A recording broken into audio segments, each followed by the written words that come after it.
હાલમાં world war 3ની આપણે વાત કરી રહ્યા છે, પણ આ પરિસ્થિતિ કેમ સર્જાય છે, કેમ આ આખા દેશો એકબીજાના યુદ્ધમાં આવી ગયા છે? સૌથી પહેલા સમીકરણ સમજવું જરૂરી છે કે આ પરિસ્થિતિનું નિર્માણ કેમ થયું છે.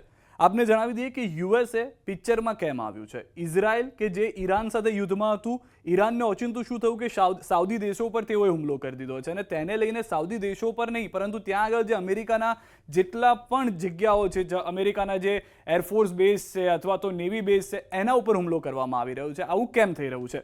તો સૌથી પહેલા આપણે સમજાવીએ કે ઈરાન જે છે એ 3H અને 1N જે છે એનું મુખ્ય કારણ છે જેનાથી આ લોકોને તકલીફ છે કે આ 3H કયા છે. સૌથી પહેલા તો 3Hમાં એક H છે હિઝબુલનો, એક છે હમાસનો અને એક છે હુથીસનો. આ હુથીસ, હિઝબુલ્લા અને હમાસ આ 3 જણ ભેગા થઈ અને ઈરાનને હેરાન કરે છે. ઈરાન ઇઝરાયલને હેરાન કરે છે. તેવું કહેવામાં આવે છે કે આ બધા ભેગા થઈને અમને હેરાન કરે છે, જેના કારણે આ પરિસ્થિતિનું નિર્માણ થઈ રહ્યું છે. ઇઝરાયલે શું કીધું કે તમે આ લોકોને સપોર્ટ કરો છો, એના કારણે અમે અમેરિકા પાસે જઈશું, હેલ્પ લઈશું, કારણ કે અમેરિકા અમારું મિત્ર છે. અમેરિકાએ કહ્યું કે ઇઝરાયલ સાથે અમારે સારી મિત્રતા છે, જો તમે ઇઝરાયલને હેરાન કરશો તો એનો મતલબ છે કે તમે અમેરિકાને હેરાન કરી રહ્યા છો. અમેરિકા એના કારણે ઈરાન પર હુમલો કરે છે. હવે અહીંયા આગળ 3H તો આપણે સમજ્યા કે હિઝબુલ છે, હમાસ છે, અને તેની સાથે સાથે એક બીજી પરિસ્થિતિ જે છે તે હુથીસની સાથે એક N એટલે કે ન્યુક્લિયર પાવર નથી બનવા દેવાનો. ન્યુક્લિયર પાવર જો ઈરાન બને છે તો જે રીતે કોરિયાની પરિસ્થિતિ જોઈ છે, કિમ જોંગ ઉનને જોયા છે કે ત્યાં આગળ એક વ્યક્તિ ગમે ત્યારે કોઈ પણ કન્ટ્રી પર હુમલો કરી શકે છે, અને ઈરાનના કેસમાં એવું માનવામાં આવે છે, જે ઇઝરાયલ પણ વિરોધ કરી રહ્યું છે, કે જો આ ન્યુક્લિયર પાવર કન્ટ્રી થઈ જશે તો એ સીધો હુમલો ઇઝરાયલ ઉપર કરી શકે છે. ઇઝરાયલ ખૂબ નાનો દેશ છે, ભલે એની પાસે અલગ અલગ ટેકનોલોજીસ છે, અલગ અલગ આયર્ન ડોમ્સ જેવી વાતો છે, પરંતુ જ્યારે પણ કોઈ પણ કન્ટ્રી ન્યુક્લિયર વોર શરૂ કરે છે તો આ ઇઝરાયલ એટલો નાનો દેશ છે કે આખો તેની ચપેટમાં આવી શકે છે. આ વાત થઈ ઇઝરાયલને લઈને, ઈરાનને લઈને. પરંતુ હવે અહીંયા આગળ સાઉદીને શું લેવા દેવા છે? સાઉદી પર કેમ ઈરાને હુમલો કર્યો છે? સૌથી મોટું એક ફેક્ટર કે જે હું આપને કહું છું એ છે કે આ શિયા દેશ છે. શિયા મુસલમાનો અહીંયા મોટી સંખ્યામાં છે, જ્યારે અહીંયા સુન્ની મુસલમાનો મોટી સંખ્યામાં છે. હવે થઈ શું રહ્યું છે કે આ એક કારણની સાથે સાથે અમેરિકા કે જે હંમેશા જગત જમાદાર આપણે માનીએ છીએ, એ પણ સાઉદીની સાથે સાથે મિત્રતામાં છે. હવે સાઉદીની મિત્રતામાં છે, અમેરિકા હંમેશા પહેલી એક નીતિને વાપરે છે કે જો તમે અમારા મિત્રને હેરાન કર્યું તો અમે હુમલો કરીશું. ઓકે, આ એટલે હુમલો કરી દીધો કેમ કે અહીંયા આગળ જે અલગ અલગ વોરની સિચ્યુએશન હતી, ઈરાન કે જે સાઉદી પર હુમલો કરી રહ્યું છે, તેની સાથે સાથે અહીંયા આ બંને દેશોની વચ્ચે એક ઓઇલનો સૌથી મોટો દરિયાઈ રૂટ આવેલો છે. આ દરિયાઈ રૂટ જે છે, જેને અહીંયા આગળ આપણે અરેબિયન સી તરીકે પણ ઓળખીએ છીએ, પરંતુ અરેબિયન સીને ઓળખવાની ના પાડે છે ઈરાન. ઈરાન એવું કહે છે કે આ પર્શિયન સી છે. પર્શિયન સી કેમ કે ઈરાન પહેલા પર્શિયા હતું, એટલે પર્શિયાના કારણે એનું નામ બદલાઈને પછી ઈરાન થયું. એટલે આ જે ઓઇલ રૂટ છે, આ મોટો ઓઇલ રૂટ કે જેમાં હંમેશાની જેમ અમેરિકાને પણ ઇન્ટરેસ્ટ છે. જો આ ઈરાનના હાથમાં આખો ઓઇલ રૂટ જતો રહે તો આ બંને જે મિત્ર છે એમાંથી આ મોટો મિત્ર કે જે ઓઇલને પ્રોવાઈડ કરે છે એ જતું રહે અમેરિકા પાસેથી. તો અમેરિકાને ના છૂટકે ઓઇલ ઉપર કંટ્રોલ જોઈએ જ છે કોઈ પણ હિસાબે, તો સાઉદીને મદદ કરવી જ પડશે, એટલે મદદ કરી રહ્યું છે. બીજી એક મોટી વાત એ છે કે અહીંયા શિયા સુન્ની વચ્ચેની જે માથાકૂટ છે એ તો છે જ, પરંતુ તેની સાથે સાથે આ બંને કન્ટ્રીઝમાં એવું ઇઝરાયલ તરફથી કહેવામાં આવી રહ્યું છે કે ઈરાન જે હંમેશા જે આતંકીઓ છે તેઓને વધારે પડતું એક રીતે આશરો આપે છે, મદદ કરે છે. એને લઈને તમે પાકિસ્તાનની નીતિ જુઓ, પાકિસ્તાન હંમેશા ઈરાનના સપોર્ટમાં જ રહ્યું છે, અને એ કારણ હંમેશા ઇઝરાયલ ભારતના સપોર્ટમાં રહ્યું છે. ચોથો એક મહત્વનો મુદ્દો એ છે, અમેરિકા એટલે ઇન્ટરેસ્ટેડ છે, જગત જમાદાર આપણે એને કહીએ છીએ. કેમ કે અહીંયા આગળ જ્યારે હ્યુમન રાઇટ્સની વાત આવે છે, હ્યુમન રાઇટ્સ ઈરાનની અંદર ખૂબ જ શૂન્યની નજીક હોવાની વાત કરવામાં આવે છે. ખામેનેઈના મૃત્યુના સમાચાર આપે જોયા હશે. ખામેનેઈના મૃત્યુના સમાચાર પછી ઈરાનની અંદર કેટલાક વિસ્તારમાં, કેટલીક જગ્યાઓમાં જશ્નનો માહોલ હતો. પોતાના દેશનો સુપ્રીમ લીડર મરી જાય અને દેશમાં જશ્નનો માહોલ હોય એવું કેવી રીતે બને? પરંતુ એવું થયું કારણ કે અહીંયા હ્યુમન રાઇટ્સની વાત કરવામાં આવી. હ્યુમન રાઇટ્સની વાત આવે એટલે અમેરિકાને યાદ આવે બીજા બધા દેશોમાં થતા હ્યુમન રાઇટ્સ વાયોલેશનના કિસ્સા, એટલે પણ એ ઈરાન પર હુમલો કરવા માંગે છે. એની સાથે સાથે ઈરાન ઉપર ઘણા બધા ફાઇનાન્શિયલ બેન લગાવેલા છે, જેમાં ઓઇલ બેન પણ એક છે. ભારત અહીંયા આગળ ક્યાં છે એની પણ વાત કરીશું, કારણ કે ભારતની મિત્રતા ઈરાન સાથે પણ છે, ઇઝરાયલ સાથે પણ છે. એ કઈ રીતે છે એ પણ આપને બાદમાં જણાવું. પરંતુ અહીંયા આગળ આજે મોટા 4 થી 5 કારણો છે, તમને ખ્યાલ આવી ગયો કે કેમ આ 4 અલગ અલગ દેશો છે. જેમ કે અહીંયા સાઉદીની વાત કરીએ તો ઘણા બધા, યુએઈ તેમાં આવી ગયું, દુબઈમાં હુમલો જેવો છે.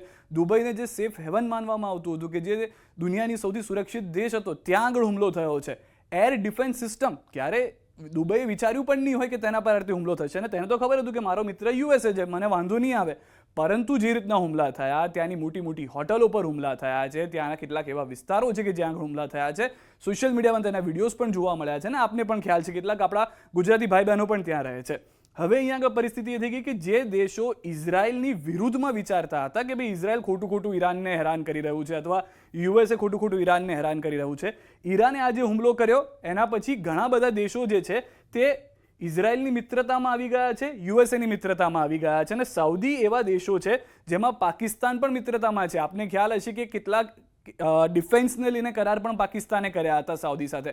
હવે અહીં આગળ પાકિસ્તાન ભરાઈ ગયું છે, કેમ કે પાકિસ્તાન એ ઈરાનનું મિત્ર છે, ઇઝરાયલનું નથી, પરંતુ એ સાઉદીની પણ કેટલીક કન્ટ્રીઝ સાથે મિત્રતામાં છે. દુબઈમાંથી પણ ઘણું બધું ત્યાં આગળ ઇન્વેસ્ટમેન્ટ થતું હતું, યુએઈ સાથે તો તેઓના ડીલ થયેલા છે કે જો તમે આના પર હુમલો કરો છો તો પાકિસ્તાન પર હુમલો કર્યાને બરોબર છે, પાકિસ્તાન પર હુમલો કરો છો. પરંતુ પાકિસ્તાન અત્યારના કોઈ એવી પરિસ્થિતિમાં નથી કે સીધું ઈરાન સાથે જઈને યુદ્ધ કરી લે. હવે વાત કરીએ ઇન્ડિયાની. ચાબહાર પોર્ટ જે છે ઈરાનનો, એને ઘણા બધા રૂપિયા આપીને ભારત તરફથી ડેવલપ કરવામાં આવ્યો છે. કેમ? કારણ કે એને ગોલ્ડન રૂટ માનવામાં આવે છે. ઈરાનનો એ રૂટ કે જે યુરોપ સાથે પણ કનેક્ટ થતો આવ્યો છે ચાબહાર પોર્ટને લઈને, ભારત માટે પણ ઓઇલને લઈને હંમેશા નદીઓ વહી છે. અને ઈરાન એવું છે કે જેને સપોર્ટ કોણ કરે છે? રશિયા. રશિયા કોનો મિત્ર છે? અગેન ભારતનો મિત્ર છે.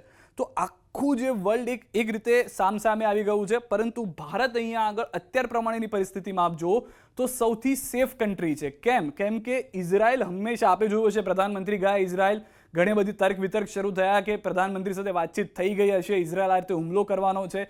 ઇઝરાયલ ઈરાન પર હુમલો કરે પહેલાના એક દિવસ પહેલા ઈરાનના રહેતા ભારતીયોને ભારતીય એમ્બેસી તરફથી કહેવામાં આવ્યું હતું કે ઈરાન છોડી દો, ગમે ત્યારે કંઈ પણ થઈ શકે છે.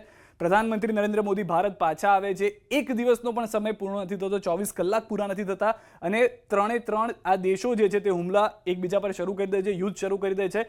યુએસ સુધી ઈરાન નથી પહોંચી શકે એવું, એટલે એ શું કરી રહ્યું છે કે સાઉદીની અંદર જેટલા પણ અમેરિકન અથવા તો યુએસએના બેઝ છે, જ્યાં આગળ તેના આર્મીની હાજરી છે, ત્યાં આગળ હુમલો શરૂ કરી રહ્યું છે, અને તેના કારણે આ મિસાઇલ એટેક થઈ રહ્યા છે.